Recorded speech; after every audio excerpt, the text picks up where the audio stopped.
3, 2, 1, let's go!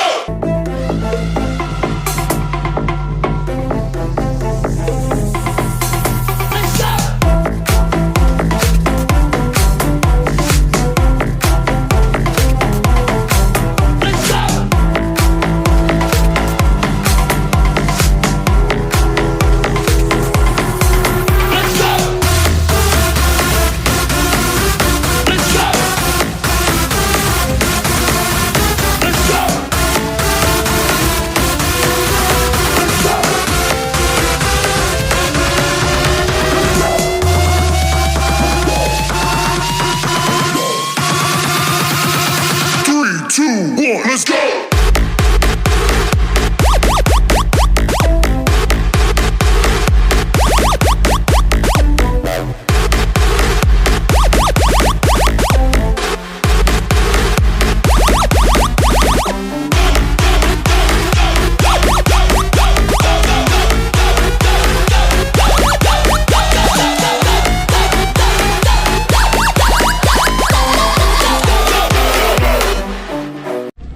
So first time po namin dito sa magbablog kami. So kailan po nag-open ang restaurant?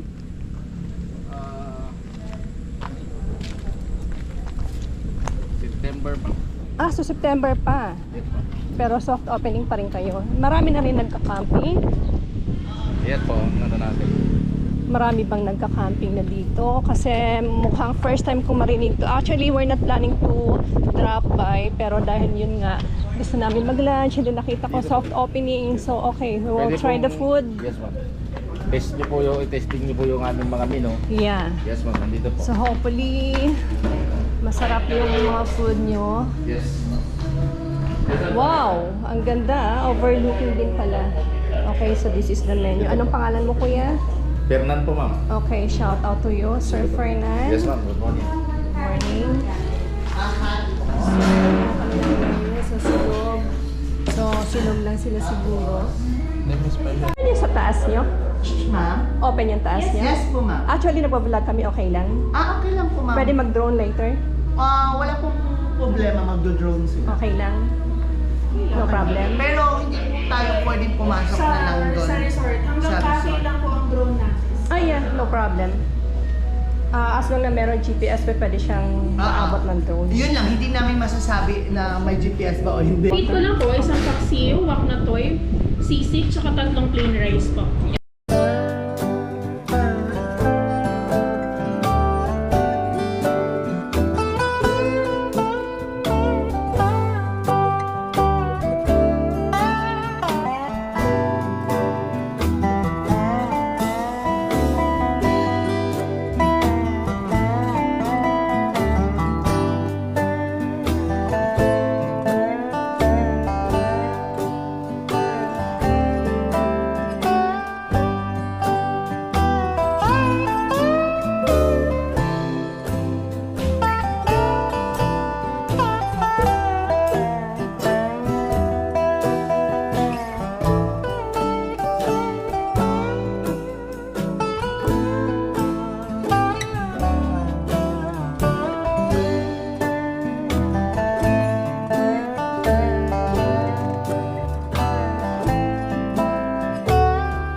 kasama natin dito na nauna sa atin.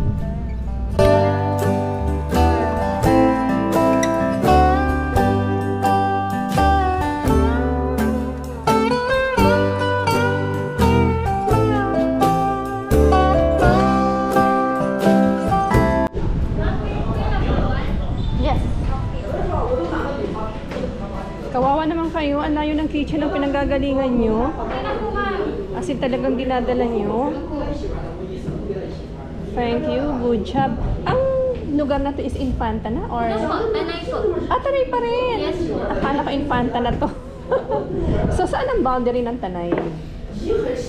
Ma'am, boundary po ito ng Tanay.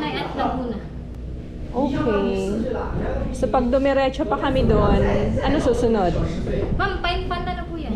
Kasi Hanggang dito lang ma'am yung boundary ma'am. so pinaka-boundary Apo, talaga ng to. Tanay po, boundary din po ng Santa Maria Laguna. Santa Maria Laguna Yes po ma'am. din. Dalawang, Ang kitchen po namin, sakop ng Rizal. So dalawang address nyo. Laguna.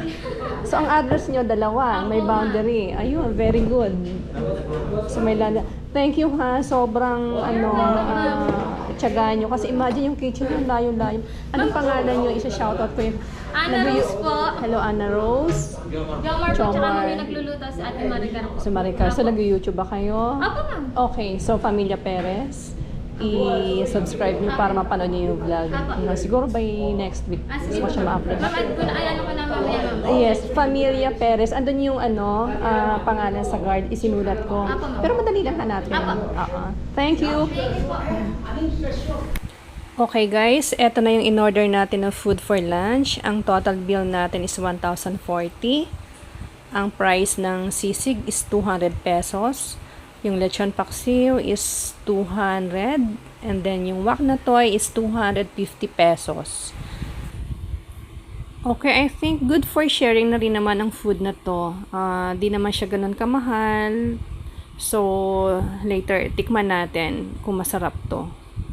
So, yung in-order nga pala ni Kuya King na matcha latte is 130 pesos. So, eto siya. And then, yung steamed rice is 20 pesos per cup.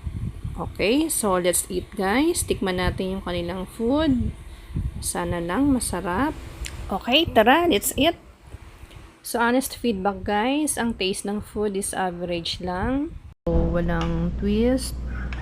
Siguro for the price kasi, I don't know kung mura ba sa inyo yung sisig na 200 pesos and then yung lechon paksiw na 400 pesos and then wak na toy na 250. So yun, so nothing special actually sa food pero okay naman. Yun nga lang kasi ang napansin namin, hindi na namin hiningi doon sa nagsaserve kasi naawa na kami dahil pabalik-balik, dadalawa lang sila. And then halos lahat yata ng area nililinis nila. So parang hindi na namin inistorbo. Napansin namin hindi sila nag-serve ng glass of water. I'm not sure kung talaga hindi sila nagsiserve or nakalimutan lang. Kasi look at this guys, wala kaming baso. Buti na lang may baon kaming tubig which is okay naman kasi di kami nag-order ng bottled water. So eto yung wak na toy. First time ko talagang marinig to. Ano na siya, lasang minudo na I don't know. Hindi ko rin mag-gets. Ayun, naririnig nyo, nag-iingay na yung mga Chinese, pupunta na sila ng Infanta. So after here, diretso siguro kami ng Infanta kasi nandito na rin lang naman. Time check. Okay, this is Anna. You are the restaurant, the admin. Okay. Sige, nice meeting you, Anna. This is actually the Bali of the Philippines. Yung may-ari po dito is Fred Reyes from Marikina.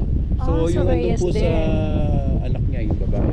Okay, say something about the resort, kuya, para kasi iba-vlog natin I to. see. So, what do you want to know, ma'am?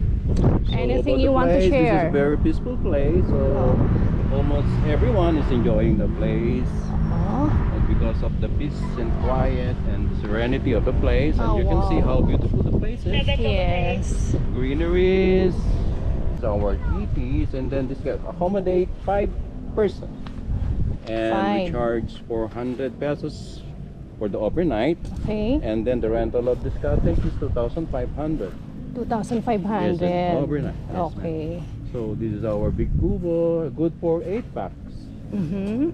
So we charge 300 for the day tour. So you're accepting day tour, Yes, guest? Oo. Walk-ins allowed? No. The day Walk-in tour is also allowed. If there is an open slot, we allowed walk-in. So for weekends, talagang fully booked or no On pa naman? weekends, yeah, most of the time it's fully booked. And this coming weeks, this is exclusively rented by one company. Wow. Most of the time po, exclusive po.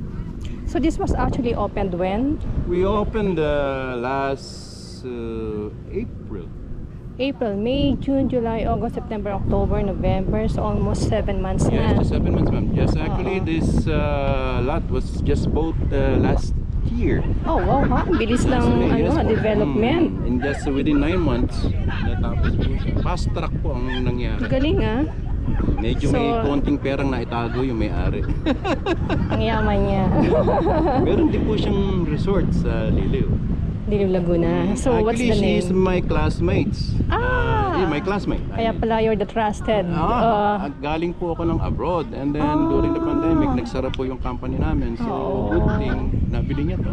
Actually, this is my idea. Siya ang may pera, akong wala. Lagi naman niya sinasabi, idea ko to, idea ko.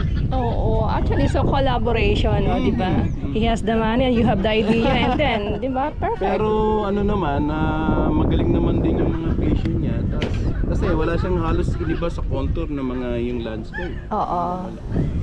So, okay, nice meeting you, sir. So, do you want to look up, take a peek at our villas, ma'am? Wait. Inside?